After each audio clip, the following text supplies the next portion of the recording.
endorphins are there and it's all good. It's all about a life balance. And I think a lot of people have missed that regular exercise or the regular gathering with people in a social environment to exercise just because it's given them purpose and direction. And when you've had your work taken away from you and exercise taken away from you and the gym closed, I'm sure lots of people are keen to get right back into that.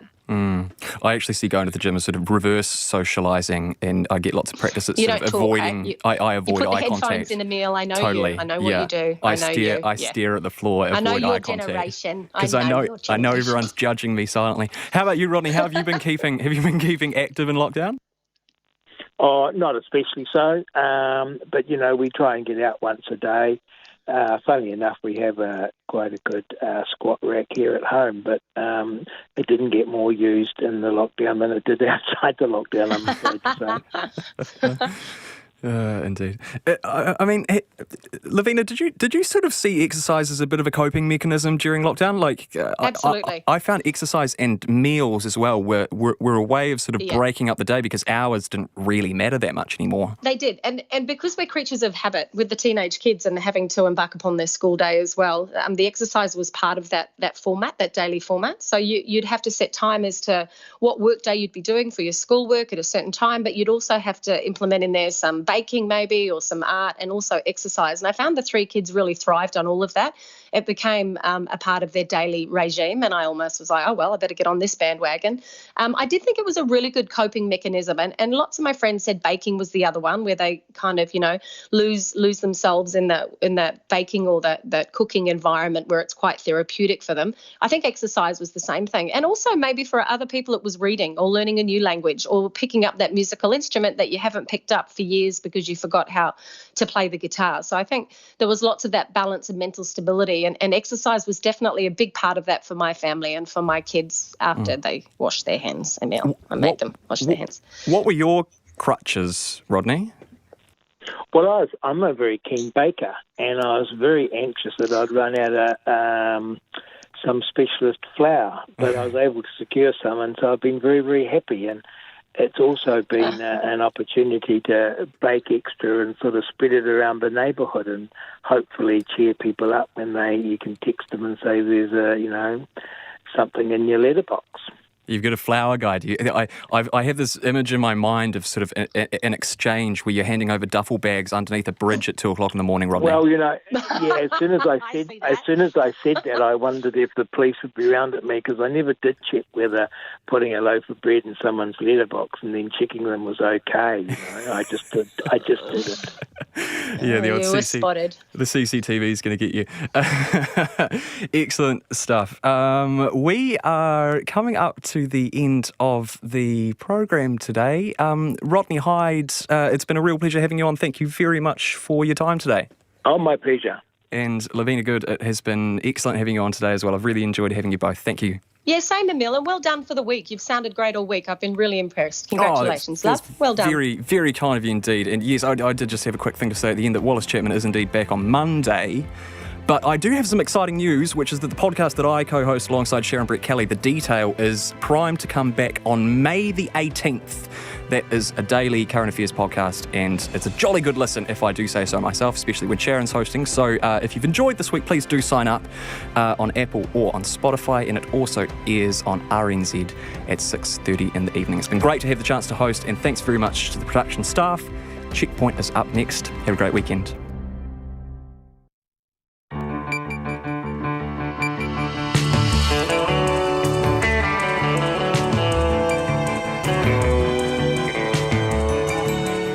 Kei te whakarunga mai koe ki te reo irirangi o Aotearoa. This is Checkpoint on RNZ National. I'm Nita Blakeperson in for Lisa Owen. E haere aki nei, the government dumps thousands of pages of COVID-19 documents. We'll have the latest. The owner of the bar at the centre of Matamata's COVID outbreak opens up about the party that became one of the country's biggest clusters.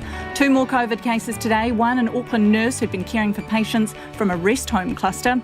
Principals fear some secondary students won't come back to school as they've had to find jobs to support struggling families. With no one to take their oil, tanker ships are creating a traffic jam of sorts off the Marsden Point refinery. And while we've been obsessing over sourdough starters, Chatham Islanders have been roasting wild weka and foraging for fresh pippies.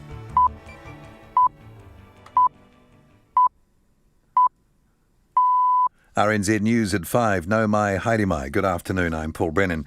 The government expects it could cost up to $14 million to get New Zealanders stranded overseas home. Just released documents show the Ministry of Foreign Affairs has drawn up a list of high, moderate and low-risk countries to prioritise any repatriation flights because of the limited resources available. Sarah Robson reports. The ministry expects there could be demand for mercy flights from several thousand New Zealanders stuck around the world. There are more than 3,000 New Zealanders in high-risk countries and more than 7,000 in moderate-risk countries. The full list of countries has been withheld, but those in low-risk countries will not get priority. So far, more than $2 million has been spent to help get 300 New Zealanders home. Ko Sarah Robson, aho. Other information to come out of today's mass document release include the fact that Inland Revenue and Treasury strongly opposed any suggestion of removing GST to bolster the economy in COVID lockdown. IRD argued it could create significant administrative and enforcement issues. Cabinet also rejected a recommendation from the Finance Minister, Grant Robertson, to scrap the wage subsidy threshold for struggling businesses and opened it up to any business. The Ministry of Business, Innovation and Employment received roughly half of the $15 million funding boost it was seeking to quarantine thousands of people. Officials in early February had no accurate information on how many offshore Chinese nationals held valid work visas for New Zealand. And the rules around witnesses for wills, oaths, declarations and affirmations had to be relaxed to allow for COVID-19 restrictions. Work and Income has admitted it ignored its own legislation by telling people paid redundancies they're not eligible for a benefit until the money runs out. The situation came to light after RNZ detailed the story of a hotel worker made redundant when the COVID-19 lockdown began. Megan Whelan has more. The worker, who RNZ has agreed not to name, applied for a job seeker's benefit, but was told she wouldn't receive anything until her redundancy runs out in September. Work and Income has now admitted she was wrongly declined and apologised for the error, which is likely to have affected many others made redundant during the COVID-19 pandemic. The worker says she's very worried and angry about how many other people had been wrongly advised and simply given up. Work and Income's Kay Reid says it apologises for any stress caused, and staff have been told redundancies should not be counted in benefit calculations. Call Megan Whelan, aho. Areas of Waitakere Hospital remain closed as another nurse tests positive to COVID-19. 2 new cases have been recorded today. The nurse is the 4th at the West Auckland Hospital to contract the disease. The Director of Public Health, Carolyn McElnay, says she is linked to the St Margaret's cluster. The nurse had been looking after St Margaret's rest home patients at Waitakere Hospital and was amongst those close contacts of another positive case announced last week. That she has been in self-isolation since then. Carolyn McElnay says today's 2 new coronavirus cases bring the combined total of confirmed and probable cases to 1,490. There have been no new deaths recorded today. The Attorney-General David Parker is accusing the opposition of a dangerous attack on public servants and on the separation of powers between Parliament and the courts. The Epidemic Response Committee, chaired by National Simon Bridges, has summoned senior public servants to ascertain the lockdown's legal status. Mr Parker says the advice is privileged, but shows there were no gaps in enforcement. And he says the matter should be resolved in the courts, not select committee. I also want to highlight the dangerous route the opposition is taking by targeting public servants. Doing this in order to attempt to force the disclosure of privileged legal advice, the committee is attacking, in my view, not just fair processes, but also the privileges of the court. David Parker says Simon Bridges was offered a confidential briefing on the legal advice. Mr Bridges says that was a clear attempt to gag him and so declined. 2 New Zealand nationals have been arrested after 20 kilograms of methamphetamine were found in a carry-on suitcase at Auckland Airport. Customs says a 26-year-old was risk profiled when he left New Zealand for America last Saturday.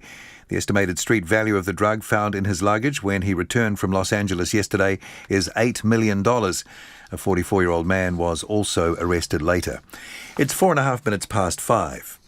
To sport now, it remains unclear how often players will be tested during the upcoming New Zealand Super Rugby competition and what protocols are in place to keep the players and the public safe from COVID-19.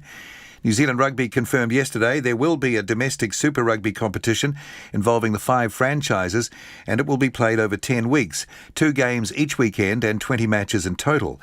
Health experts say players would need to be tested daily for the virus, but NZR's Chief Executive Mark Robinson couldn't confirm if that was what they were planning to do. They'll be certainly tested frequently. There are things in place which I'm not across the full detail of, and I know our teams have been working for weeks now, along with the Players Association and all relevant stakeholders, to ensure we take care along best practice terms. Mark Robinson says in the best case scenario, the competition would start in June. And that's the news. Tomorrow morning, the mystery of consciousness with Professor Anil Seth, San Francisco's top cop, and his concerns for his long-incarcerated father during this pandemic. Filipino journalist Maria Ressa and her battle with President Duterte. And singer-songwriter John Grant talks to us from Iceland, which has tested 10% of its admittedly tiny population for the coronavirus.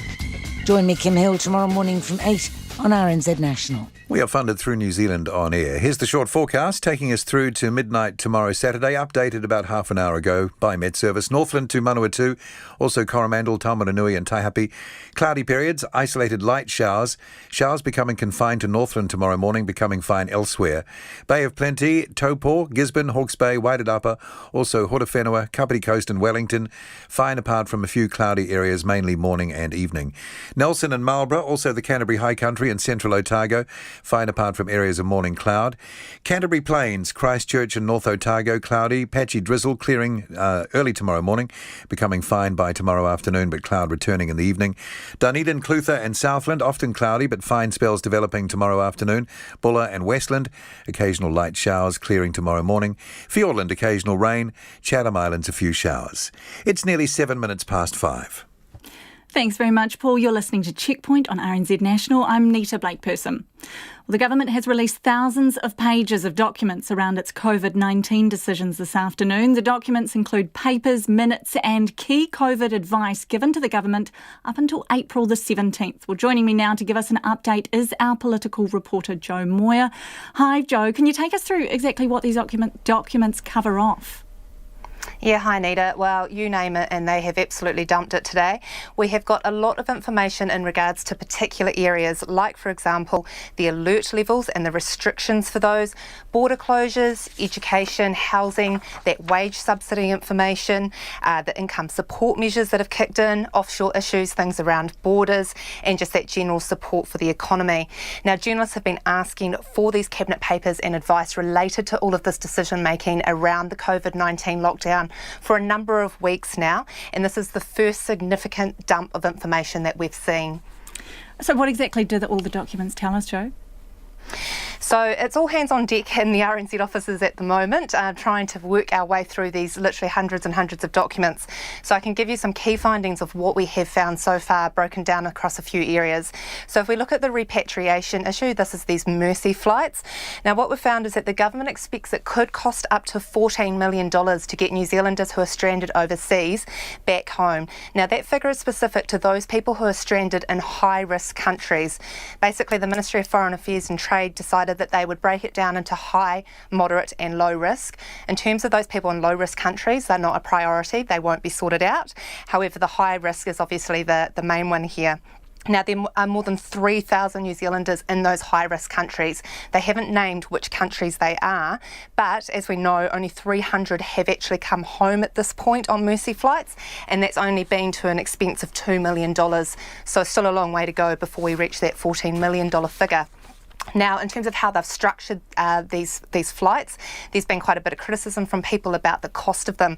We've learnt that it was a flat fee. So what they've done is they have attached a $1,500 cost for flights up to 4 hours long, those repatriation flights, $3,500 for 4 to 14 hours, and then $5,500 for flights over 14 hours. Now, obviously, the taxpayer is picking up a pretty big bill here as well, as they are heavily subsidised. What we now know is that the cost to the taxpayer on average per passenger coming home is approximately $12,500. Now, looking at contact tracing and community transmission, what we've found out is that in mid-March, the government believed it could manage contact tracing for only 10 active cases at that point. But as we know, there were more cases than that already in mid-March. So that point was March the 17th. We were doing 700 tests a day at that stage, only able to contact trace 10. However, on that day in New Zealand, it was announced that we had 11 confirmed cases and 2 probable cases of COVID-19 in this country. So the National Management Crisis Centre also gave advice to the COVID ministerial group. They said that they didn't have confidence in the reported rates around community transmission, which is obviously one of these key areas that we need to look at when moving through the alert levels. On April the 15th, the Crisis Centre said there was undetected community transmission around about 3 weeks earlier, but they didn't know how widespread it was. It said a significant amount of cases had missing information and others had been under investigation for a long time, which reduced its confidence in the data around that community transmission. Just to flick through a couple more areas quickly, support for business. There was advice from Inland Revenue and Treasury that they strongly opposed any suggestion of removing GST to bolster the economy. They were concerned that it would create significant administrative issues, so they strongly opposed that one. In terms of accommodation for those who are coming back to be quarantined, now the temporary accommodation service only ended up getting roughly about half of the $15 million of funding that it said it needed to quarantine those thousands of people who were rushing home. Now, before it had even got the money, it paid a company $2 million to secure 2,000 camper vans and booked hundreds of hotel rooms as it expected those people to start flowing back. At that point, Cabinet only granted it $8 million, so there was a bit of a gap there. And just lastly, on China, officials in early February had no accurate information whatsoever on how many offshore Chinese nationals held valid work visas which would allow them to come back to New Zealand. Obviously, China was a big concern at the time, as that was where COVID-19 had completely taken over large parts of the country. But Immigration New Zealand was unable to provide the Minister with information around how many Chinese nationals would actually be able to come back into New Zealand on those visas they held. All right, a huge amount of information there. Thanks so much, Jo. Can you why now? Why was this all released just now? So, I mean, it's always the intention that Cabinet and Government will release this sort of information, and it varies, I guess, on issues as to when they do release this sort of information around big announcements. There's obviously been a lot going on, and there's obviously been a lot more announcements in a rapid pace as well because of the circumstances around COVID-19. There's also been a lot of criticism about the lack of transparency to date, given how much money has been spent already. So I guess this will go a long way to rectifying that. There is, of course, a question of timing, though. It's a Friday afternoon. They know that the number of people watching, reading, engaged in news on a Friday afternoon is a lot lower than normal. So it does seem a little bit cynical, the timing. Noted. And is there anything that hasn't been released to you? Any big gaping holes in this information? So this information that we have received is only dated up to April the 17th. So, of course, there has been a number of policies and decisions that have been made since then, which we don't have that information for at the moment. That obviously includes what level 2 will look like. Obviously, we only just received that information yesterday in terms of the details of that, so we don't have any of the advice around that sort of thing yet. The obvious missing piece of the puzzle here, of course, which has been in the news the last couple of days, is that Crown Law advice to Cabinet about whether the lockdown was actually legal. Now, as we know, the Epidemic Response Committee, which is chaired by the opposition leader Simon Bridges, has summoned senior public servants to actually provide that advice. Now, the Attorney-General, David Parker, has done a Facebook Live this afternoon, kind of responding to that, really, and he's accused the opposition of a dangerous attack on public servants and on the separation of powers between Parliament and the courts. He says that the matter should be resolved in the courts and not through a select committee. Right, hey, thanks so much for that, Jo. That is our political reporter, Jo Moyer there. Well, updating our COVID situation from today, an Auckland nurse is being cared for at North Shore Hospital after testing positive for COVID-19. She's the only new case of coronavirus to be recorded in New Zealand over the past 24 hours. The Director of Public Health, Carolyn McElnay, says the woman had been self-isolating before testing positive. The nurse had been looking after St Margaret's rest home patients at Waitakere Hospital and was amongst those close contacts of another positive case announced last week. Affected areas at Waitakere Hospital remain closed to further admissions, and many precautions have been in place over the last week. Another case today has been recategorised from probable to confirmed. So the total number of cases in New Zealand now sits at 1,490, of which 90% have recovered. Dr. McElnay says the country is on the right track, but Kiwis must stay on their guard. Play it safe. We do not want a second wave. What you're doing is working in level 3, so keep working and learning from home. Keep your distance from others when outside your bubble. Parties are still not okay. Remain local and travel only within your region. That's the Director of Public Health, Carolyn McElnay. Meanwhile, the owner of the bar at the centre of Matamata's COVID-19 cluster says he feels partly responsible for the outbreak in his community. The cluster, which is one of the biggest in the country, grew to 77 people following St Patrick's Day celebrations in March. But despite that, locals have rallied around Jacob Henderson and his family. Now he and other business owners say Matamata is ready to shift to level 2. In his first on-camera interview, Jacob Henderson opens up about the party that became a cluster. Nick Truebridge and cameraman Nick Monroe went to the pub where it all started. Who would have thought it would have happened so much here, eh? Jacob Henderson was in utter disbelief when he heard his pub was linked to Matamata's first COVID-19 case. Fast forward over a month and Readout Bar and Eatery is now ground zero for 77 cases, with the latest confirmed yesterday. 1 death is linked to the cluster. You just didn't think it was... So when first person that was crook, I didn't for a moment think that it was going to be. And I remember thinking just, no, they were just, they just got a cough. There's no way it could be that. So yeah, then when it happened, you sort of, you felt pretty sting. Health officials initially believed a St Patrick's Day party on March 17 led to the rural Waikato cluster. They now say some with COVID-19 visited the bar either side of that date. Many weeks have passed since that fateful shindig, but the fallout remains fresh in Henderson's mind. All these people are ringing us for advice, and like a lot, sort of 5-10 people an hour would be messaging or ringing you saying, what do I do? I was in your place Tuesday, who was there? And so yeah, there was a bit of, we were pretty popular for a little while there, but... Partygoers were worried and wanted answers. You never felt sort of not guilty, but you couldn't help but feel bad. And then, like I say, you did feel responsible because once it sort of got out there, people would get hold of you and they were asking you what to do. But if the front of his Broadway bar is anything to go by, Matamata appears to be rallying around Jacob and his wife, Kelly. Locals have taped paper hearts and messages of support on the pub's front. His staff used to pull pints. Now they brew coffee for a steady stream of loyal customers. The publican becomes a touch emotional as he reflects on the community's well-wishes. We feel pretty cool, actually. As I say, so many people getting in contact with us, and again, the hearts on the door, that sort of thing. And even last night I got another text from a chap I hadn't spoken to for a year or so, just saying, we're thinking of you, and didn't want... So yeah, we actually feel pretty cool.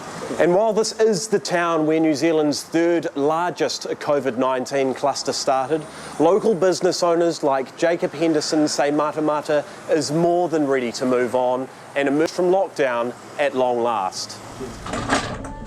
Further along the main street, we meet Sports World owner Chris Bungard. He's fixing fishing rods in the store's workshop while a staff member packs online orders for dispatch. But level 3 means he's only partly open for business. It's tough. It is tough, and as I said before, I'm reasonably well established, so I'm lucky, I suppose. You can see I've got a bit of silver hair on the head, and I've been in this trade a long time, so my overheads aren't too bad. But for younger people in business and that sort of thing, I really feel for them. He says lifting lockdown is crucial for those just starting out. We need to get to level 2 and create some business happening in the town. We're very lucky. We're surrounded by the farming fraternity, which have still got their income going. Of course, they're locked down at home to a degree in that, but they have basically, it could be the little town saviour, like a town like Matamata. We need that sort of outside influence or expenditure coming back into the town. But even with the move out of lockdown, Bungard believes the real hurt is yet to come. He says some businesses in this town will effectively open to close once level 3 restrictions are lifted. So I think a lot of little rural towns like Matamata, 2 or 3 months' time will be a totally different atmosphere and vibe to what they are. We're trying to be positive. Everyone is trying to get on with life. I think that the time has come really that we need to focus more on getting the doors open, getting people in a controlled environment, sure, but let's get some trade happening, you know. Bungard worries the country is too focused on eliminating COVID-19. He has a message for Prime Minister Jacinda Ardern, who grew up just down the road in Morrinsville. I say it in the nicest possible way. Unfortunately, I think we're being led a little bit by a perfectionist. In her own words, she is a perfectionist. And it just worries me that they want to be seen around the world as being the first country in the world to have 0 cases and 0 and all that sort of thing. But at what cost? At what cost to small businesses like mine and other businesses around the country that are really hurting more than we are? I mean, we're battling, we're keeping our staff on and that sort of thing, which is great. But how many other little businesses are actually going to close because of this zero tolerance that there seems to be plucked out of the air? Is it even possible? I don't know. Matamata Piako Mayor Ash Tanner says the district's snowballing COVID-19 cluster took locals completely by surprise. I guess we're really lucky in our district though, because we do have a lot of essential work, you know, say the dairy factories and meatworks and primary producers. So we've been lucky in that respect compared to a lot of areas. But yeah, definitely the level 3 move was a good one where some businesses could get back up and running. Lucky? Maybe. But it's also strict adherence to the rules that's helped. We've got where we are now, you know, from all the great work, I guess, from people abiding by the rules that the Ministry of Health, guidelines that they're setting. So, yeah, but again, every time we go down a level, it's more businesses can operate, which is great, and that's what we need. Waikato District Health Board had hoped to declare an end to the Matamata cluster in about a week, but Thursday's new case has dashed those plans. To reach that milestone, the area must remain free of COVID-19 for 28 days. For Checkpoint, Nick Trubridge. It has just gone 22 minutes past 5 and you're with Checkpoint on RNZ National. I'm Nita Blakeperson in for Lisa Owen. We would love to hear your feedback on anything you've heard tonight, how you're feeling about any potential shift to level 2, the government's document dump, anything you might have heard there. You can text us on 2101, tweet us at Checkpoint RNZ or email checkpoint@rnz.co.nz. Well, principals fear some students won't return to school at all after lockdown because they've been forced to get full-time jobs to support their families through the pandemic. It's been almost 2 months since students were sent home, and while online learning has become the norm, some students from low decile schools have not taken part while they wait for devices. Louise Tanuth investigates the impact of COVID-19 in our schools. It's been 6 weeks since students were sent home, forced to adapt to a new environment of learning under lockdown. In some cases, it's been a difficult transition, and in others, it's meant a complete stop to any sort of schoolwork. Promised laptops haven't arrived, wrong addresses and phone numbers have prevented teachers getting in touch, and for some students, coming back is simply not an option. Glenn Denham is the principal of Massey High School. He says since the lockdown, many students have been unreachable. And we're knocking on doors to leave work and leave materials, for those students when we can find them. And so if they don't have the information and they've moved addresses, even though the messages are out there, they're just not getting it. And some of them will not be coming back to Massey High for good. Probably about a dozen students that won't be at school coming back to school. You know, they've let us know mums, or family members lost their jobs, so they've got to contribute. Another college feeling the impact is Arere College. They requested laptops from the ministry for around 50% of their students. So far, just 10% of those have arrived. Principal Greg Pearce says the small number of students that are able to access work online are still hindered by their home environment. Overcrowding that a lot of our students experience in their households. You know, that they aren't necessarily guaranteed that private learning space, let alone a suitable device.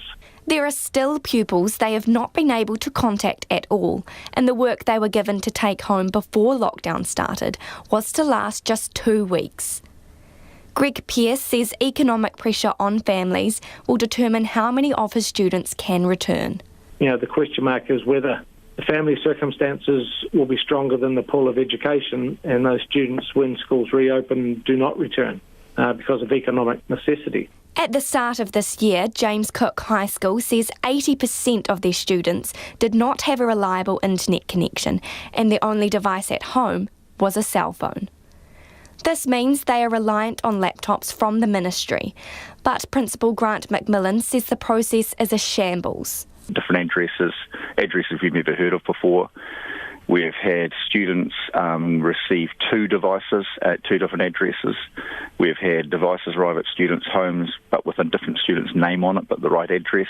And they can't tell how many students are doing the work, if any. But the students we haven't heard back from because they don't have online access or are working on paper only, we won't know till they come back into school. Each school has the same message. They want to bring back their most at-risk, unreachable senior students and get them back on track to meet the requirements of NCEA. Otherwise, they will slip through the cracks. Mō te hotaka o te ahiahi, ko Louise Tenuth aho. A New Zealand man working on board the Ruby Princess cruise ship says a crew member who later tested positive for COVID-19 stayed on the ship between voyages in early March as other passengers disembarked and got on. Chris Harris, a trumpeter on board the ship, says crew had no idea the ship was unhealthy even after a global pandemic had been declared and the cruise liner continued to sail. The Ruby Princess cluster is now Australia's biggest source of infection, with more than 700 cases and 21 deaths. A commission of inquiry is also underway into how 2,700 passengers were allowed to disembark on March the 19th, the day before 2 passengers and 1 crew member tested positive.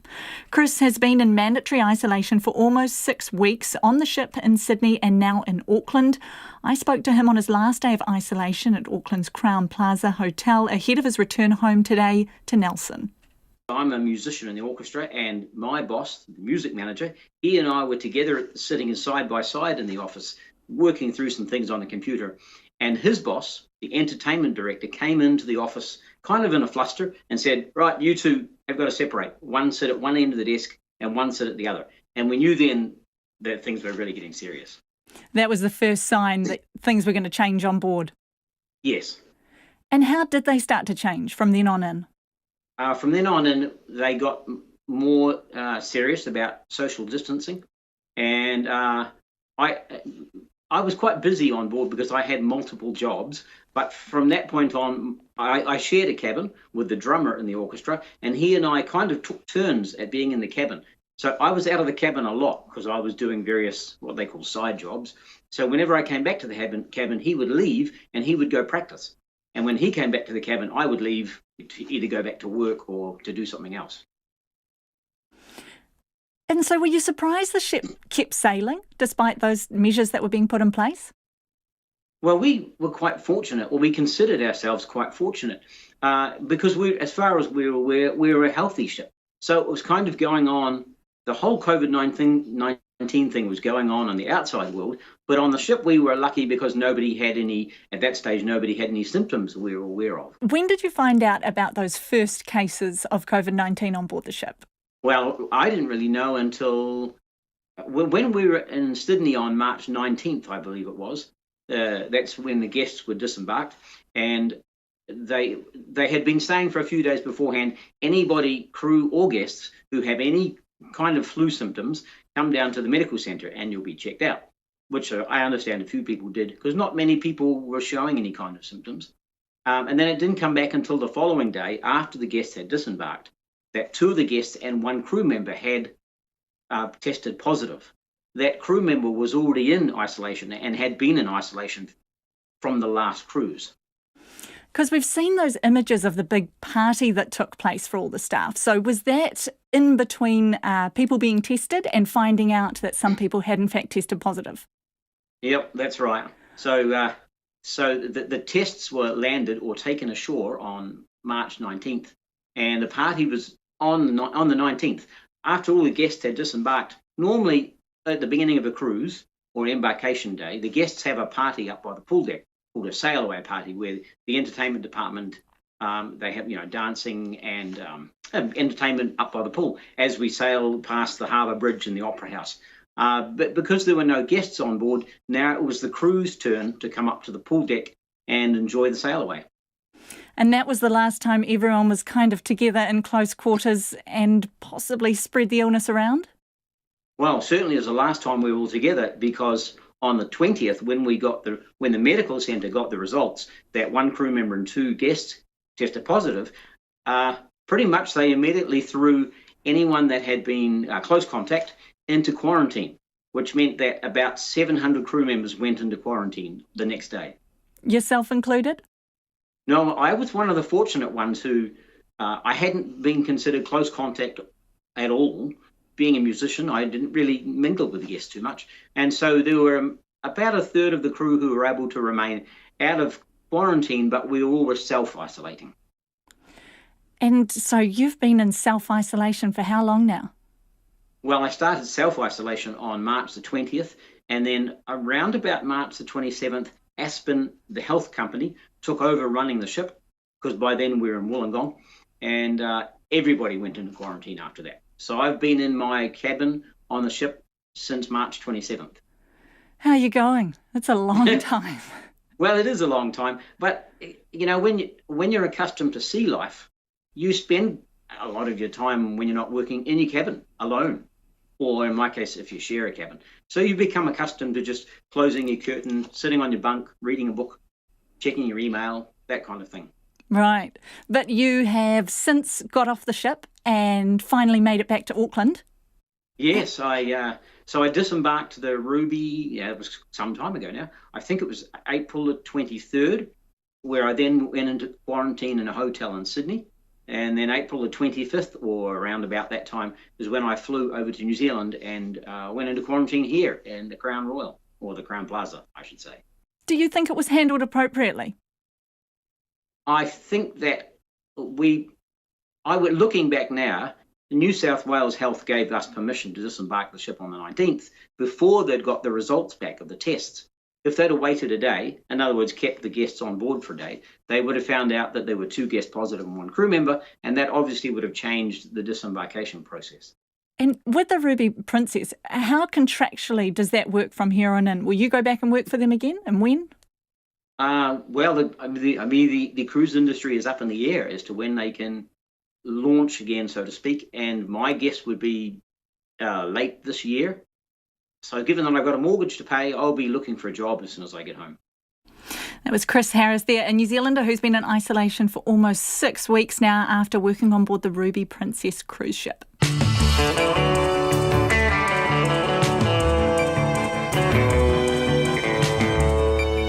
Coming up on Checkpoint on RNZ National, ski resorts expect visitor numbers to halve as border closures keep international tourists off the slopes. A drop in demand for oil during lockdown creates a backlog of oil tankers at the Marsden Point refinery. It hasn't had a single case of COVID-19, but it's been in lockdown like the rest of us, despite being cut off from the rest of New Zealand. We speak to the Mayor of the Chatham Islands, and we look back at 6 weeks in lockdown. How has it impacted you? We'd love your feedback. You can text us on 2101. You can tweet us at Checkpoint RNZ, Facebook us, we're on there at Checkpoint, or email checkpoint@rnz.co.nz. But first, here's the headlines with Paul Brennan. Thank you, Nita. The government has released dozens of official documents containing papers, minutes and key advice relating to its COVID-19 response. The first paper dates back to January the 28th, when a cabinet minute spoke of a low risk to New Zealand, but a potentially serious risk to public health. Another document shows that COVID-19 modelling predicted that left unmitigated, the virus could result in 3.6 million symptomatic infections in the country and more than 124,000 hospital admissions. Work and Income has admitted it ignored its own legislation by telling people who have been made redundant they are not eligible for a benefit until the redundancy money runs out. The situation came to light after RNZ detailed the story of a hotel worker made redundant when the COVID-19 lockdown began. 28 Waitemata DHB nurses are still off work after 4 have tested positive for the coronavirus. Of the 40 nurses stood down and tested, 33 are negative, 6 are awaiting results, and 1, as outlined in today's health briefing, tested positive. The nurse had been caring for patients in the St Margaret's Rest Home cluster in Auckland. The Attorney-General is accusing the opposition of a dangerous attack on public servants and on the separation of powers between Parliament and the courts. The Epidemic Response Committee, chaired by National Simon Bridges, has summoned senior public servants to ascertain the lockdown's legal status. A Christchurch man is pleading for the government to show some compassion and exempt him from quarantine so he can see his dying wife one last time. Bernie Ryan's partner has been given hours to live, and he is stuck in managed isolation in Auckland as he just returned from Australia. And 2 New Zealand nationals have been arrested after 20 kilograms of methamphetamine were found in a carry-on suitcase at Auckland Airport. The estimated street value of the drug found in the luggage is $8 million. Those are the headlines. Thanks very much, Paul. Welcome back to Checkpoint. Turning to business news now with our reporter Emma Hatton. Hi, Emma. A massive development on Auckland's waterfront has been deferred. Can you tell us what the story there is? Yeah, kia ora, Nita. The plan was for Precinct Properties to convert the current HSBC building, which is on Queen Street on Auckland's waterfront there, into retail and office spaces and a 5-star intercontinental hotel. Now, this development was phase 2 of that big commercial bay retail and office complex, which is planning to open in June. So it was all going to tie together and integrate together. So they had big plans for this space, a luxury hotel, premium office accommodation and a variety of hospitality offerings, including a rooftop bar. Now, work on that was supposed to start early this year and be completed by 2022. And it's an almost $300 million project, and it's just now been put on hold because of the economic slump and the slump in tourism and the number of people coming in. It's just they've advised that they've taken stock of their upcoming developments, and this one, so the one on the corner of Queen Street, would be deferred, and they're going to use that deferral time to assess the long-term impacts on the tourism market and broader economy, so that basically they can ensure the development's going to pay its way. So it's used the words eventual redevelopment, so it sounds like they are going to eventually do something with it, but whether it's going to stick to its original plan or what that eventual redevelopment might look like is unclear at the moment. Yeah, who knows how long that'll take. Well, also the latest sales data from the warehouse has landed this afternoon. What does that look like? Yes, so retail sales for the warehouse group, it's basically another example of a startling sales drop-off, another one to add to the list. So for the quarter ending April 26th, the warehouse group sales were down 18% on the equivalent period last year. And just broken down by its brands, that looks like the warehouse itself, so those red sheds, were down 23%. Its other brands not down as much, but still substantial. Warehouse stationery down almost 10%, Noel Leeming down almost 11%, and Torpedo 7 down 18.3%. During the quarter, though, online sales, not surprisingly, increased. So they increased by almost 75%. Overall, the online sales represented almost 16% actually of the total retail sales. So while it was a big jump in online, overall online isn't a big division for them. So it was still that big loss for them. Interestingly, what the figures also show is that prior to Alert Level 4, the sales for the quarter, so that's up to and including the 25th of March, were up nearly 19%, so well above normal customer activity. So just goes to show that people were really stocking up before the lockdown as well. In the markets today, Emma, what's happened there? Yeah, so market again just stayed nice and steady, closed up a fraction, up 46 points or 0.4%, closing the day at 10,695 points. The New Zealand dollar is sitting at 0.61 to the US, 0.94 Australian, and 0.49 to the British pound. Hey, thanks so much for that, Emma. Emma Hatton, our reporter there. A drop in the demand for oil during lockdown has created a backlog of oil tankers at Marsden Point Refinery near Whangarei. The ships are waiting to drain their massive tanks of crude oil, but as storage reaches capacity and consumption grinds to a halt, they might be waiting a while. One of the tankers has even asked for permission to anchor up for 3 months. Producer Jeremy Parkinson spoke with Harbour Master Jim Lyle about the sea traffic jam just off the Whangarei heads. At the moment, we've got 4 tankers waiting at anchor and another 2 or 3 due, which is unusual. Basically, the refinery's storage is pretty full. There's still crude oil coming in, and they're having to find somewhere for the process of goods from the refinery as well. So a lot of the tankers are tied up either with product they can't offload, or they're loading product to store for the refinery. It's not unusual for tankers to have to wait to be unloaded, but with a major drop in demand for fuel around the country, this wait might be longer than the refinery is used to. And these are huge ships, not used to being anchored up. Normally it would be a few days, sometimes a week, but now we're getting requests to anchor there for up to 3 months. So we put conditions around the anchoring. I give them quite a lot of advice and instructions, and an outline of that would be that if a storm was coming through, we'd request that they moved off the coast, went out to sea and steamed up and down until the storm had gone through. And it's not only cars and trucks on our roads which aren't using petrol and diesel like they used to. Marsden Point has a pipe which sends aviation fuel directly to storage tanks near Auckland Airport. And another big customer, cruise ships, are also no longer visiting our shores. Jim Lyle says it seems storage around the country for excess fuel is full. Some of them, the crude will have been ordered quite a while ago, and they've turned up but aren't able to discharge just because the refinery can't take them. But that's the general theme, is that there's no fuel, or not much fuel being used in New Zealand, so it's difficult to get rid of it. So the storage tanks around the country are full, so that even the coastal tankers are laid up at the moment, more or less. In a statement to Checkpoint, the New Zealand refining company which owns Marsden Point says the refinery is operating in a reduced mode, and due to COVID-19 travel and transport restrictions, they are refining much lower volumes of crude. The number of ships awaiting discharge varies according to production schedules under current reduced operations. We've used the same arrangements previously in times of reduced output, for example during maintenance in 2018. In this case, this mode of operation has been put in place in response to changes in customer requirements, and also helps us maintain flexibility to respond quickly if demand recovers faster than anticipated. Meanwhile, environmental group Greenpeace says the backlog at the Marsden Point refinery is a reflection of what's happening around the world as demand for oil has fallen through the floor. Spokesperson Amanda Larson says one of the big concerns is the risk of a major oil spill. There are hundreds of oil tankers dotted around the world's oceans at the moment, including right now off the coast of Whangarei. So demand for oil has slumped globally. Nobody wants it, and there's nowhere for it to go. So it's sitting in all these tankers all around the world. And these tankers are really a ticking time bomb of potential oil spills.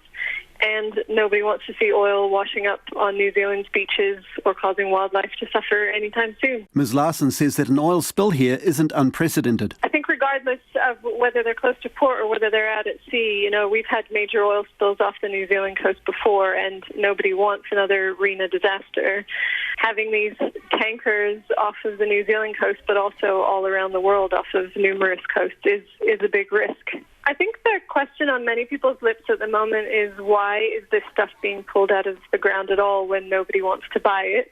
I think the most obvious storage solution for unwanted oil is to leave it in the ground. Amanda Larson says the government needs to steer the country away from our dependence on fossil fuels.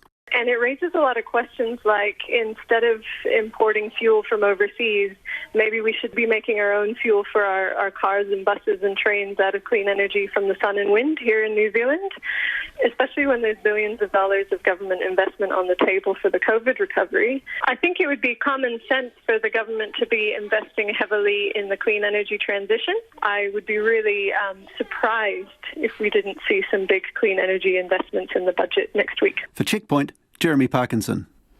A Christchurch man is pleading for government officials to exempt him from quarantine so that he can see his dying wife one last time. Mining contractor Bernie Ryan returned from Australia on Sunday after his wife Christine Taylor's condition worsened.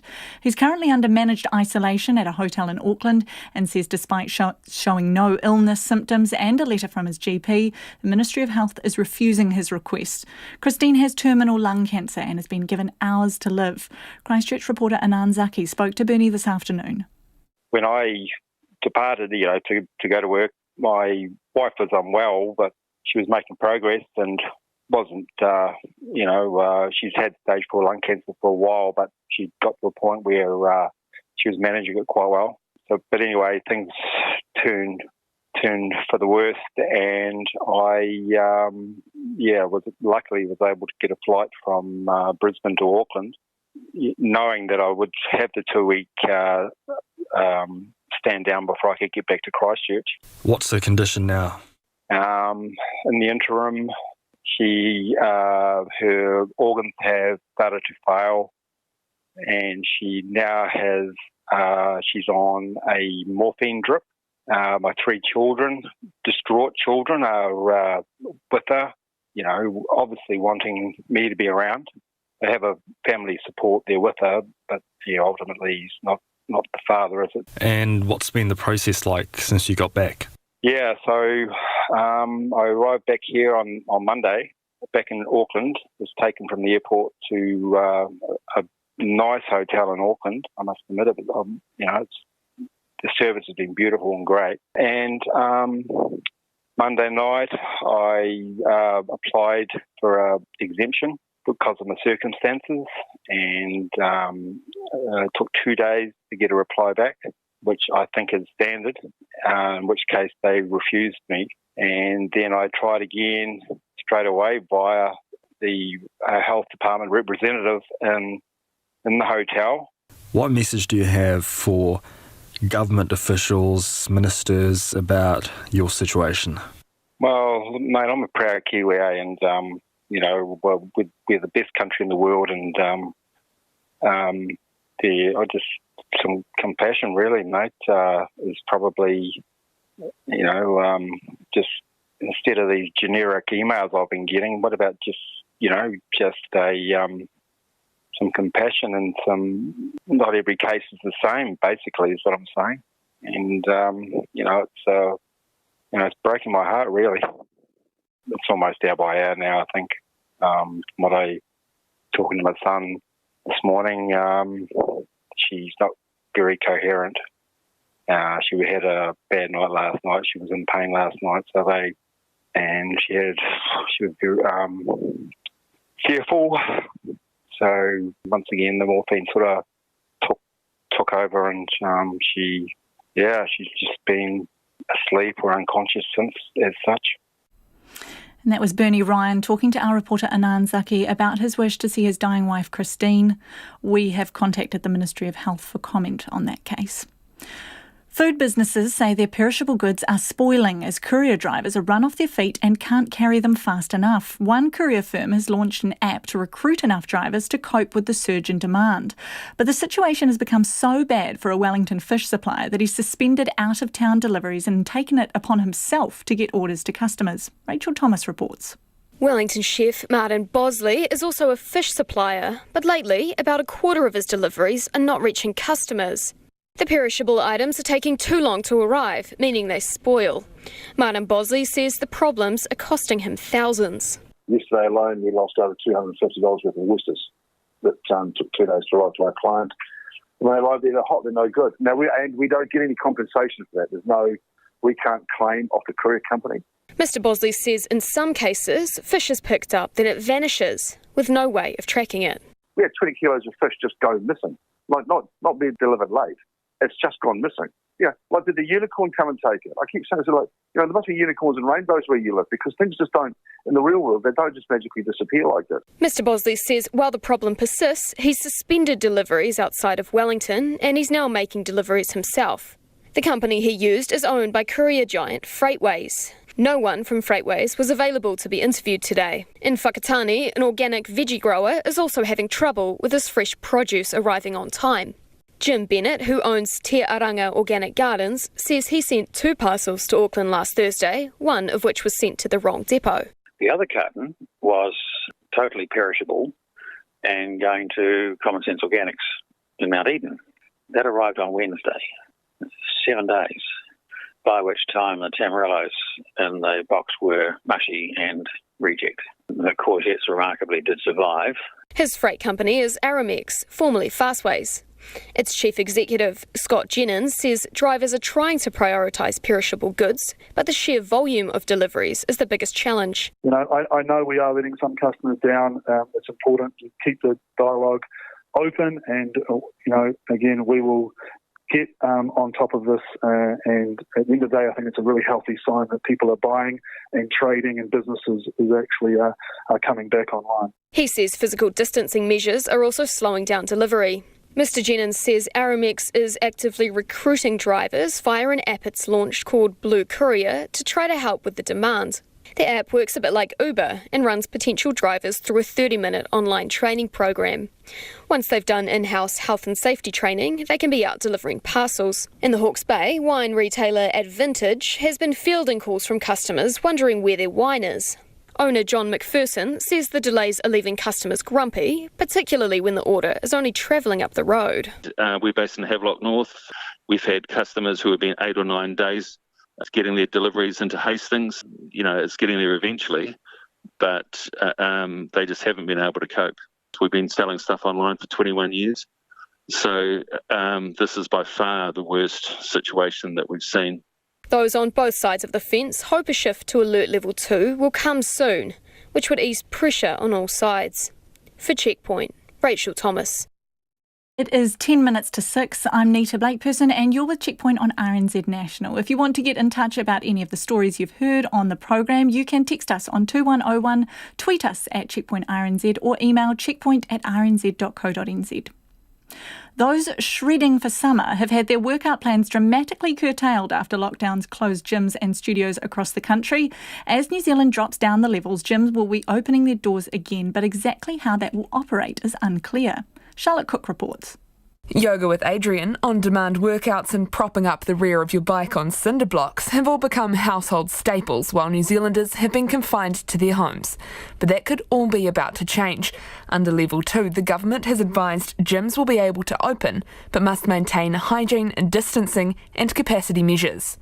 Chief Executive of the Exercise Association, Richard Beattie, says each gym will manage it differently, some through a booking process, others through allocating spaces on the gym floor. The biggest issue with capacity will be normally in group exercise, and the way that'll be managed is either you'll generally see an X marks the spot on the floor, or there might be a square that is basically a dedicated space. So everyone will know how many people could fit in the room based on how many X's are on the carpet. On the gym floor, we don't see that as so much of a problem. He says distancing is important because of the additional risk factors with heavy breathing and sweat. But have junkies fallen out of love with the gym after hitting the weights at home? Richard Beattie doesn't think so. He says people are craving to get back to normal and gyms want to open. But even so, they won't get the same numbers. Not everyone will want to go back. So there'll be a big social drive for some people. They might want to stay away for safety reasons. And other people just for practical reasons. I'm now working from home, and the gym is in town, and that's not close to where I now work. So we think that there are going to be two big factors that are going to impact that, certainly in the short term, and we're concerned that some gyms won't make it through simply because the numbers won't be there. Associate Professor of Exercise at AUT, Nigel Harris, says the lockdown might have encouraged more people to pump some iron. Once people get over the initial sort of reservations around being around other sweaty bodies in close proximity, I think people have probably realised the importance of physical activity and exercise to their general health. It would seem anecdotally that more people have got physically active during COVID. There certainly have been more people around on the streets. Perhaps that might encourage people to take up an exercise habit on a more regular basis. But he's not convinced anyone will continue the discipline of their home workouts when they're allowed to go out again. They might then seek options in exercise facilities because people are typically drawn to that. They like the structure, they like the things like classes that can be offered, the equipment, and I guess the discipline required to stay at home and exercise on a regular basis when it's not enforced could be questionable. We might not see the same queues for gyms like we did takeaways, but it appears people are hungry to get back to normal. For Checkpoint, Charlotte Cook. A recent surge of cars and trucks on the roads has provided a much-needed boost for towns who rely on travellers stopping to shop. Data from the Transport Agency shows a fourfold increase in heavy vehicle traffic in Wellington as the country exited Level 4 last week. Other centres also saw large jumps. Logan Church reports. Pira Mao owns Highway 57 Cafe in Shannon, about an hour and a half north of Wellington. Like many other cafes in New Zealand, he has reopened for takeaway orders. A table blocks the front door and food displays have been wheeled to the front window. But this cafe and many other businesses here in Shannon rely heavily on people travelling through. For Piram, up to 60% of customers any given day pre-lockdown weren't local, and that dried up overnight. I don't know when going to be the business going to going back, If the business going to start long time, that we get in trouble, we have to pay everything. Pay for mortgage. But in the last couple of days, a lifeline. The number of cars and trucks passing through has picked up. People still keep coming. They still hungry to buy something hot food like pie, coffee. Those drivers are a welcome sight for business owners, but there is still a lot of uncertainty.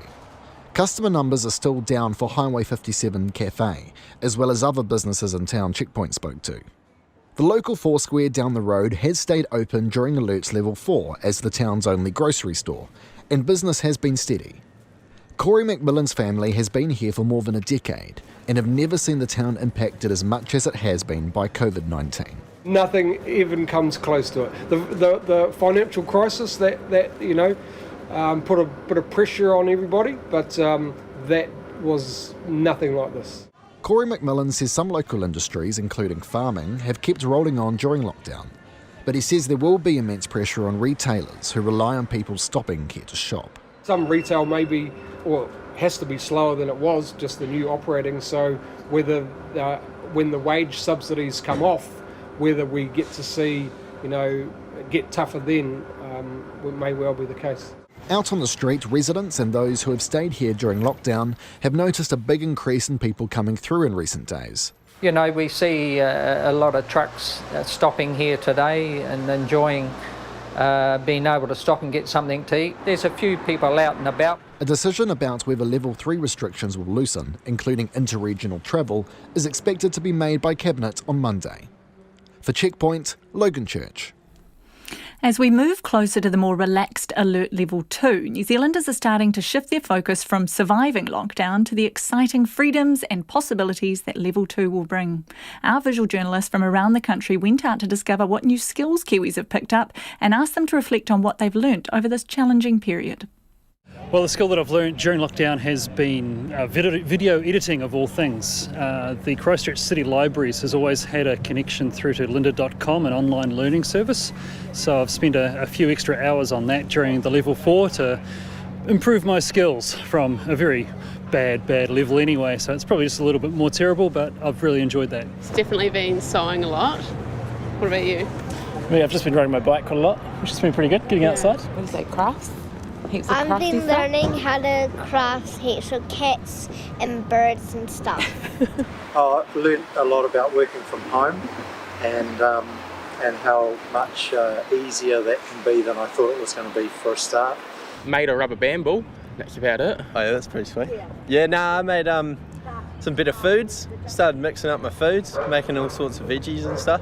Don't usually do that. I got the opportunity to make a cake because it was my husband's birthday in lockdown. So we made 2 cakes actually.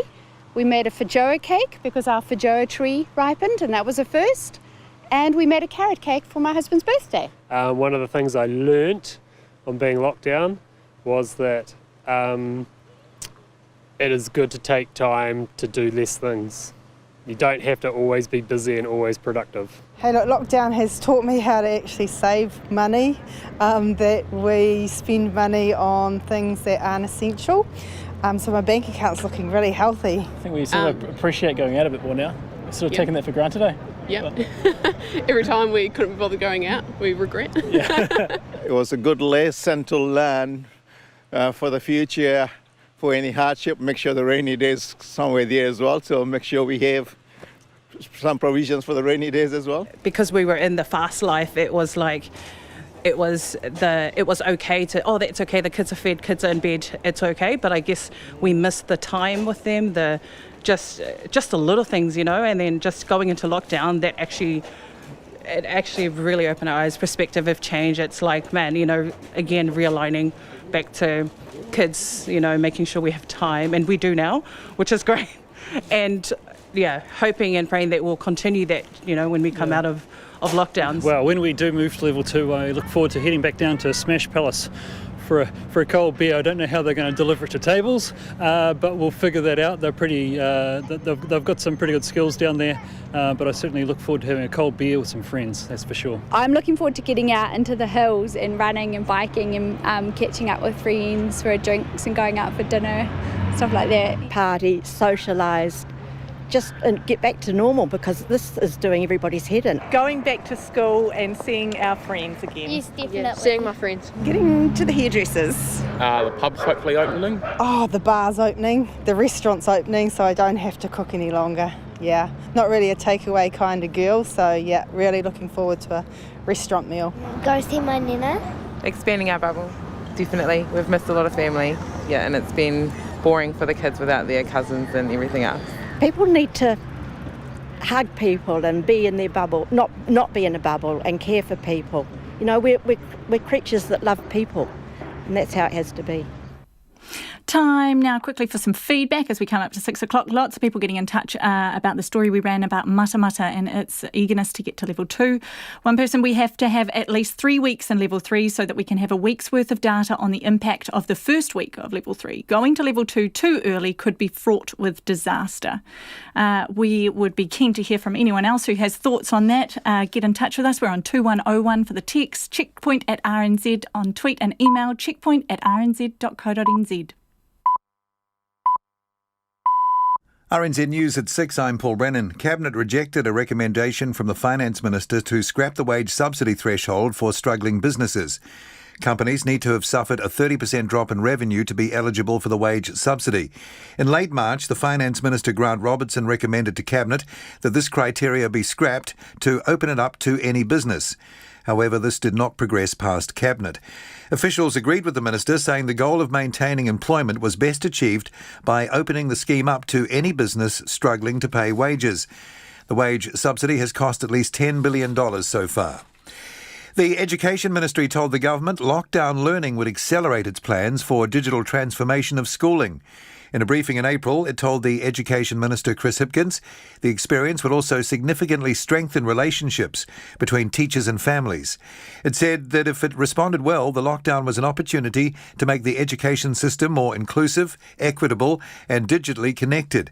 The briefing papers published by the government today include requests for funding for initiatives including free computers for poor families and 2 educational television channels. A Christchurch man is pleading for government officials to exempt him from quarantine so he can see his dying wife one last time.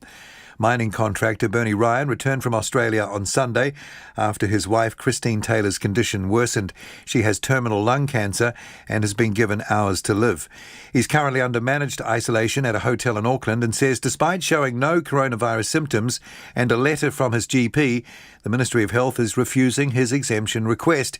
Mr Ryan told Checkpoint the government should show some heart. Just instead of these generic emails I've been getting, what about just some compassion and some, not every case is the same, basically, is what I'm saying. And, it's breaking my heart, really.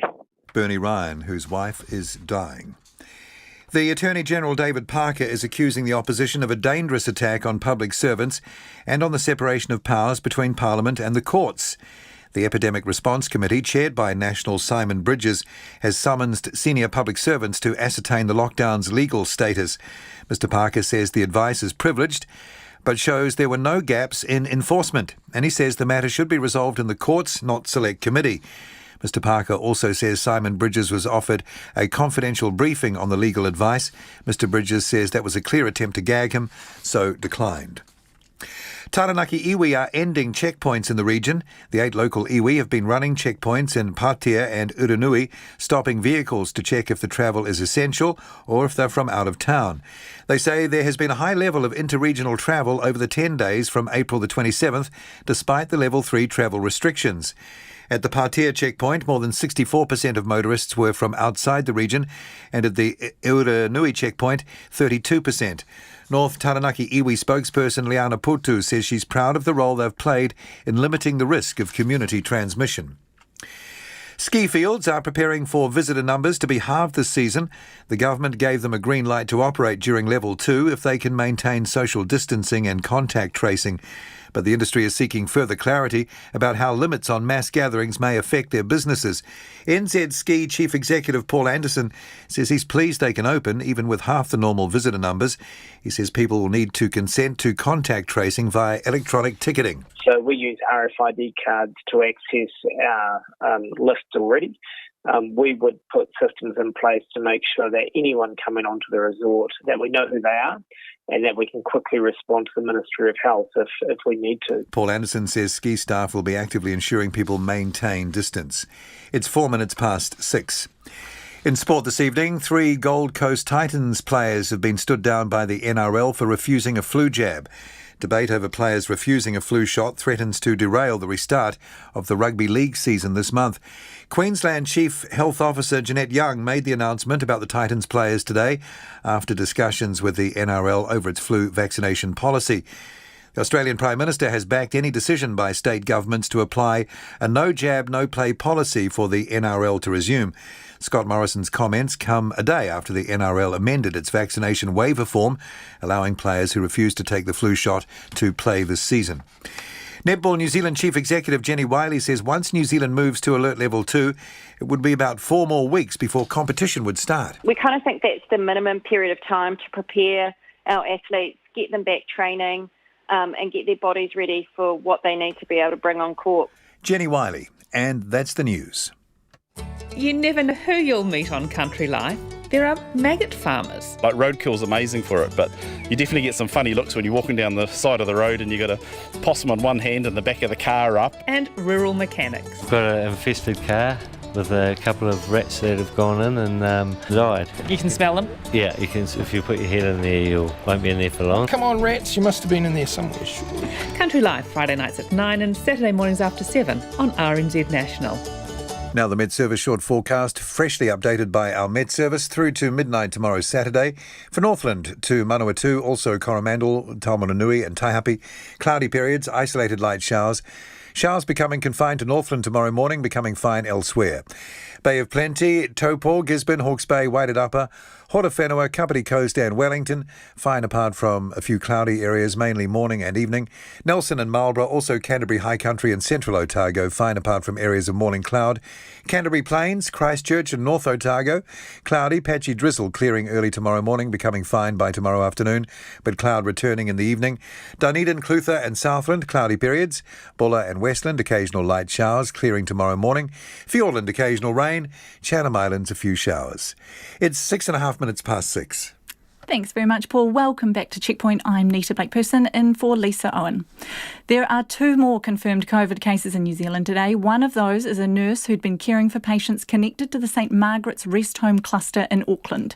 She's in North Shore Hospital, one of 3 COVID patients in hospitals today. The others are in Auckland and Middlemore. None are in ICU. Today's other positive case was previously a probable case and is now confirmed. It was a record day for testing yesterday, 7,812 tests. There have been a total of 1,490 confirmed and probable cases now, 90% of which have recovered. We still have 16 significant clusters, but as we enter another weekend at level 3, the message remains clear that we must play it safe. Dr. Carolyn McElnay today reminding people that parties are not okay and we don't want a second wave. Well, with all eyes on next week's budget, new figures show the bite of COVID-19 on people's jobs, with almost 40,000 people going on the dole since lockdown. The government's putting the finishing touches on its spending plans now, but says it's just one more step in the battle against the coronavirus. Here's our Deputy Political Editor, Craig McCulloch. It was meant to be a vote-winning budget, a big spend-up, with the Finance Minister's eye on the election. But COVID-19's put that to rest. The plan put on ice, a new priority, front and centre. This year's budget will be just one moment on our road to recovery. And fresh figures today show the feat ahead of him. Almost 40,000 people have applied for the job seeker benefit since the country went into lockdown, about 10% of them Kiwis returning from abroad. In April, almost 280,000 people received food grants from MSD, 200,000 more than the same month the year before. And Grant Robertson knows those numbers are going in only one direction. We will do everything we can to keep New Zealanders in work, but the reality of a 1 in 100 year economic shock is that we will see an increase in unemployment. To date, the government's paid out some $10.6 billion through the wage subsidy scheme to try keep people in jobs. About 1.7 million workers have been covered so far. But the scheme's always had a 12-week countdown, and the clock's running out. So the wage subsidy part 1 serves its purpose today. and has served its purpose, and we will have more to say about what comes next in terms of our support in the coming days. Mr Robertson will roll out his budget on Thursday. It could be the first day of Alert Level 2, signalling a much wider reopening of the economy, with nearly everyone allowed to go back to work. Ministers will make that call on Monday, but the opposition says the country should be there already. Every day is a day that goes past and another business makes the decision to close. National's social development spokesperson Louise Upston says the government must focus its attention on keeping businesses afloat. Once a job is gone, it is incredibly difficult to create a new one. And if the government thinks they can just write fact checks and jobs will come out of thin air, that is not accurate. As well as the government's plan, the budget will bring with it the latest figures and forecasts for the economy, with debt sure to skyrocket and deep deficits. It may not be the budget Grant Robertson had planned, but he's confident in the final product. I'm proud of the two budgets I've delivered up to now, and I'll be proud of this one as well. From Parliament for Checkpoint, Craig McCulloch. Living in isolation isn't new for the residents of the Chathams, but being completely cut off during the lockdown has been hard going, even for them. The challenges of losing loved ones and getting access to supplies are amplified when you're 800 kilometres east of the South Island. Fortunately, they haven't had a single case of COVID. The government decides on our next move in our COVID-19 response on Monday, and until then we wait, feverish with the freedom and possibility a move to level 2 promises. On the Chathams, they've been following the rules just like the rest of us, only it's been wicker hunting and pippy gathering rather than sourdough starters, keeping many islanders busy. Mayor Monique Kroon says there are some tough times ahead for islanders, and it's been an upsetting few weeks under lockdown.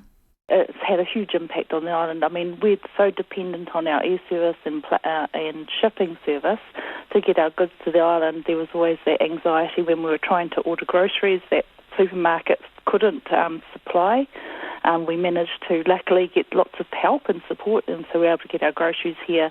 And also our airline got support to continue travelling to the island, bringing essential freight. So that was a relief to get those things in place.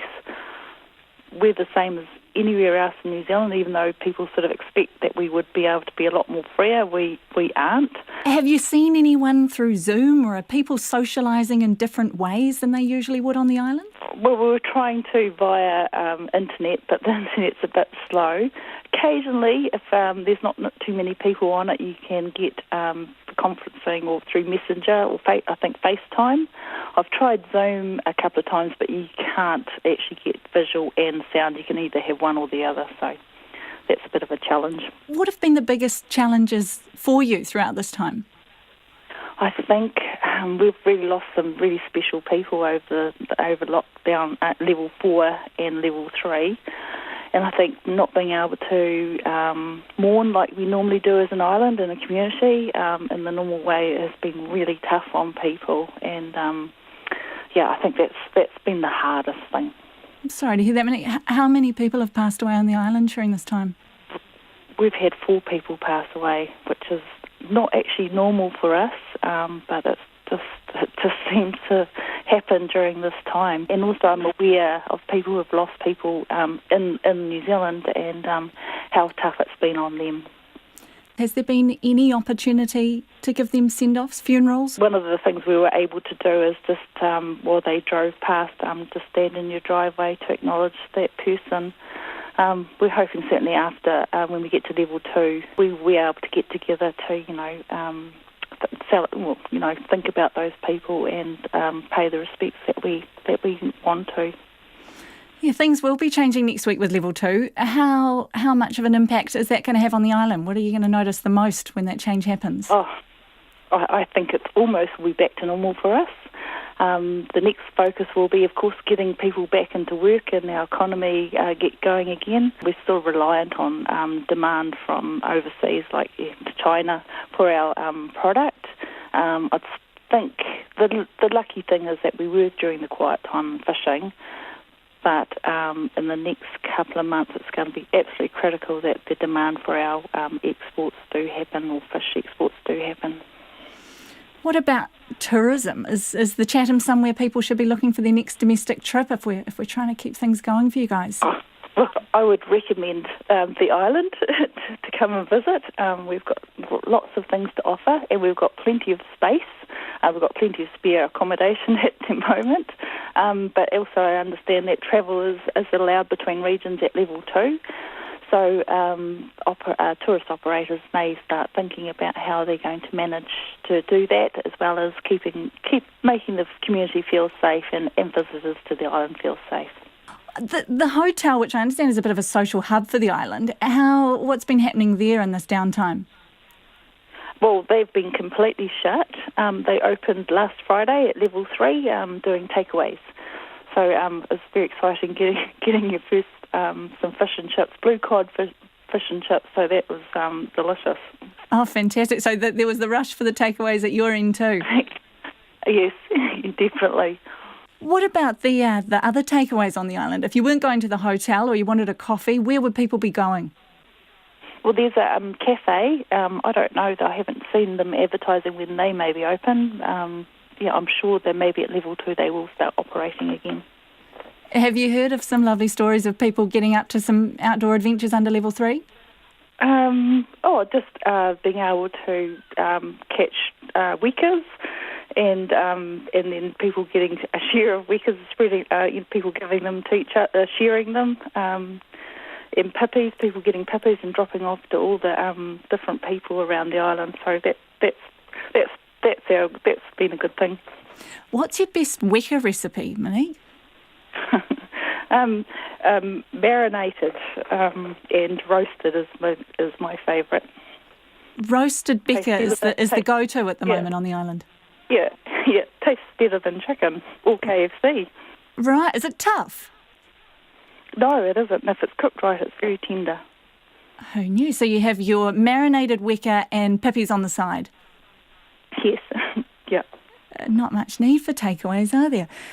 Do you think life will look much different over the next few months? Will people be wearing masks in public and things like that, or do you think it'll be a bit more laid back? I think people will be a little bit more relaxed. I think I've got into the habit now of keeping a distance from people, and it feels quite natural. So when you watch a movie and people aren't practicing social distancing or talking close to you think, oh, you shouldn't be doing that. So, but it would be good to be able to give my mum a hug and see my sisters. And do you think when we do get to level 2, there's still those restrictions, but will there be any type of Chatham celebration? Will everyone head down to the pub at a safe distance? I think that might happen. I would say that would happen. Everyone will come together for a pint? Yes, yes, I imagine they will. Yep. It is 17 minutes past 6 and you're with Checkpoint on RNZ National. Ski resorts expect visitor numbers will be cut in half as border closures keep international guests off the slopes. The industry received a big boost yesterday with news that ski fields can open in level 2, but there are still questions around what restrictions they'll operate under. Tourism reporter Tess Brunton has more.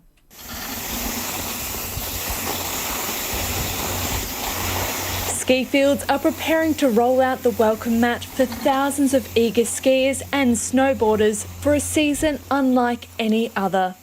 Yesterday, Prime Minister Jacinda Ardern announced that mass gatherings would be limited to 100 people under level 2, but that it would look different for ski fields. Open air, obviously, golf courses, for instance, places where you have large number of players, it's obviously different sets of circumstances. When we're talking about those mass gatherings, it's where you've got those congregations of individuals that we really need to be very mindful of the contact that people have with one another. NZ Ski operates ski fields across 3 South Island mountains, Coronet Peak and the Remarkables in Queenstown and Mount Hutt in Canterbury. On a busy winter day, between 3,000 to 5,000 people would take to the slopes at any one of the ski areas. Chief Executive Paul Anderson expects they'll get less than half those numbers unless Trans-Tasman travel opens up during the season. He's convinced it will be feasible not only to open, but to maintain social distancing on the slopes and contact trace through electronic ticketing. The other thing we will look to do is just make sure we can phase the arrival of guests in the morning. So we can do that by controlling the roads. And if we find that there are too many people arriving at the same time, we can just hold people and ask them just to give us a few moments to clear certain zones like the drop zones or the ticketing zones. Bigger ski resorts and ski clubs are working together to figure out what the levels will mean for operating. Ruapehu Alpine Lift's Chief Executive John O'Dean wants more clarity from the government. So we want to ensure that we get some clarity around how ski areas are classed as venues and whether there are other requirements incumbent on ski areas or will they be considered as public venues, and certainly that's how we see them at this point. John O'Dean says contactless options, including e-commerce and scanning, will be a priority. We're looking at cleaning protocols around our lifts, certainly the seat pan, the safety bar, any other areas, handrails, etc., high-touch areas as people approach the lifts themselves. So we want to ensure that all of those protocols are in place prior to the commencement of the season. Cardrona Alpine Resorts General Manager Bridget Livnaski expects both her visitor and staff numbers will halve this season. The big day at Cardrona is 5,500, 6,000 people, and we will be expecting days more like 2,000 people, maybe 2,500. Triple Cone, on the other hand, is a big day is about 1,800 people, so we'll be expecting days of 800 people, 900 people on the resort at the biggest. She's hopeful the ski industry may return to normal next season. We offer an experience that we believe people will continue to value and continue to love. And you can see that by the way people have treated this lockdown period. They've enjoyed being outdoors in nature, in the environment with their families, doing physical type activity. So I think what we know is that people are still going to really value what we offer and possibly value more than the past. As for how the snow is shaping up, Paul Anderson says that's the million-dollar question. Murphy's Law would give us a record snow year, but we'll see how it goes. It's always great to have lots of snow, and the locals certainly deserve it. We get a record snow year this year. The ski industry says it's continuing to work on guidelines to ensure everyone's safety this snow season. For Checkpoint, ko Tess Brunton, tēnei. Taxi drivers are involved in a thriving black market for liquor in northern Australia. Alcohol is being sold illegally in the region at massively inflated prices before and after local bottle shops open. Community leaders and drinkers themselves have told the ABC's Erin Park that some cab drivers are taking advantage of desperate people. It's mid-afternoon at a drive-through bottle shop in Broome. A group of people has been ejected from a taxi after a fight with the driver. These disputes sometimes happen because rules are in place that you have to be in a car to use a drive-through bottle shop. It means some people rely on local taxi drivers to pick them up to buy booze. But there are allegations that some drivers are taking advantage of that and selling grog on the side. When I see the cars going, I know straight away it's slag grog. Somebody is selling it, either the taxi drivers or some people that live in the town. This is Margaret. We've agreed not to use her real name and have disguised her voice so that she can speak openly about the sly grog trade. She says local residents know which taxi drivers they can call to buy alcohol illegally outside of bottle shop hours. They ring the taxi and the taxi driver, they jump in and they take off and they come back with like maybe a carton of beer or 2 Chardonnay. This is before 12 o'clock. They're desperate, they need a drink to fix their head. They can't wait for the bottle shop to open, so they go look for the black market. Drinkers are paying around a 400% markup for black market booze. The going rate for a carton of beer is between $100 and $150. Court records back up Margaret's claims that taxi drivers are involved. In recent years, 4 local taxi drivers have been arrested for selling alcohol or cannabis in the Kimberley. Somewhere along the line there has to be a moral responsibility. Broome Shire President Harold Tracy says those he calls bad apple taxi drivers have been exploiting alcoholics for years and taking no responsibility for the violence that results. That sort of behaviour is irresponsible, morally wrong, and I think to profit out of someone's disadvantage is criminal. Members of the taxi industry are also speaking out. Rosalind Crabb has owned and run a cab company in Broome for 13 years. She says she's never had issues with her own drivers, but is aware of others selling liquor. They're buying alcohol and selling it at an inflated price. And what do you think about that practice? Horrifying. It's not acceptable. She says passengers sometimes demand to be driven to local houses where sly grog is sold. Yes, our customers do know the addresses of where there's sly grogging available, and we're obliged, unfortunately, to take our customers where they ask us to take them. Sometimes the price is so inflated that the customers come back to the car empty-handed, or sometimes they come back with their alcohol. It really is a problem, and we just hate it. In a statement, the WA Department of Transport says it works closely with WA Police to monitor inappropriate and illegal behaviour. It says new regulations coming into effect in July will make it easier for it to disqualify people who are convicted of crimes from driving a taxi. That was Erin Park of the ABC with that report. Finally tonight, we've heard many stories of how families have spent the month in lockdown, but one family has had a particularly unique experience. Kirsty Willis is the General Manager of Willowbank Wildlife Reserve in Christchurch. When the lockdown loomed, her family, including 3 kids, aged 15, 11 and 6, decided to isolate on the reserve itself, and they've stayed on site since lockdown began. With the reserve hoping to reopen next week if the country moves out of Alert Level 3, Kirsty spoke to our reporter Logan Church about what living in lockdown at the zoo has been like for her family. It's been very quiet. We've actually quite enjoyed some nice peaceful time at Willowbank with the animals. Got to have them all to ourselves, which I think is pretty special for us to get to enjoy that. Can you take me through the daily life for your family of living on the reserve? Yeah, well, we are struggling with the homeschooling a little bit, so in between definitely doing a whole lot of work, which I need to say to keep the teachers happy. We do come down to Willowbank, walk around the animals. On Easter Monday we had some rabbit kits born, so my daughter's been very keen every day to go and try and see the rabbits. Unfortunately, they've been hidden away in their nest every day until this week. So now we do get to go and enjoy things like that. Taking them for lots of walks, and we've been lucky. I'm talking about the children, not the rabbits. We've been really lucky that we can walk right around the property, and we don't have to go out onto the street and join the hordes of people who seem to have taken up exercise as a daily occurrence. So we have got to enjoy the property a lot, which has been awesome. Has there been any challenges staying on the reserve for? It's been more than a month now, I would think.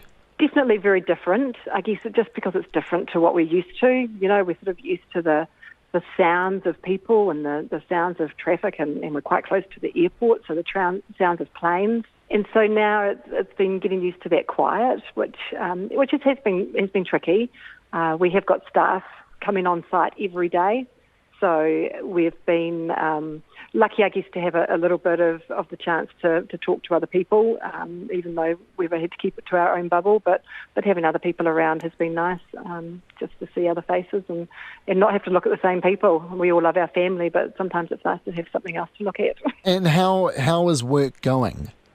Yeah, look, the animals have been amazing. I mean, I think we had to get the vet in once in the last few weeks, and that was just because a little pony ate a little bit too much fresh grass and had a sore tummy. But otherwise, they've all been so healthy and so well. So we've been very lucky with the animals. Whenever you walk past them, they will come running over to you because they're missing the interaction with people. But we're really excited that next week we'll be able to get some people in to come and visit them. Well, we're hoping we can anyway. So what's the plan if we go down to level 2? Yeah, so if we get to level 2, we will be opening. We'll be able to open to the public. We're getting ready to go now. So since level 3, we've got in some extra staff to help get the pathways and the gardens and any special little projects that we need done completed. And that was Kirsty Willis speaking to our reporter Logan Church. Before we go, we have time for some feedback tonight. Lots coming in on a variety of issues. Schools. There was a story earlier in the show about students not being able to go back because they've had to take up jobs to support struggling families during this time. One person says that was a truly heartbreaking story about the secondary students caught up in the chaos of ice supply and inaccurate addresses. And worse, that several of them may not turn up at school again. Let's put some extra thousands of dollars into locating them and attempting to get them back to school. Plenty of people people getting in touch on the issue of level 2 and when we should make that move. We are due to hear an update on Monday.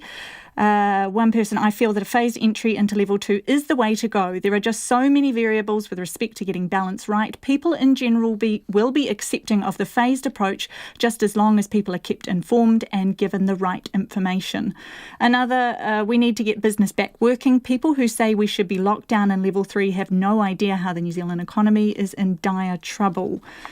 Another, definitely need another week on level 3, as this week there have been so many breaches that if there has been any transmission of COVID, symptoms won't appear by next week. Better safe than sorry. We've come this far. What's another week? Another one, wish people would stop griping and moaning whether a business wanting to be open up or people wanting to travel. Don't they realise they are lucky to be alive? Would they really have liked the UK or US scenario? Get on with life now. The story about the man who had flown back to try and see his dying wife. This person, it breaks my heart listening to the poor man who can't see his dying wife. When I walk through Takapuna grammar schools and see heaps of young people playing basketball together on the courts and knowingly flouting the regulations, the contrast seems concerningly unfair. Well, that's Checkpoint for this evening. Thank you for joining us on your radio, your television, online, or however you chose to connect with us today. You can catch up with our stories on rnz.co.nz. See you next week.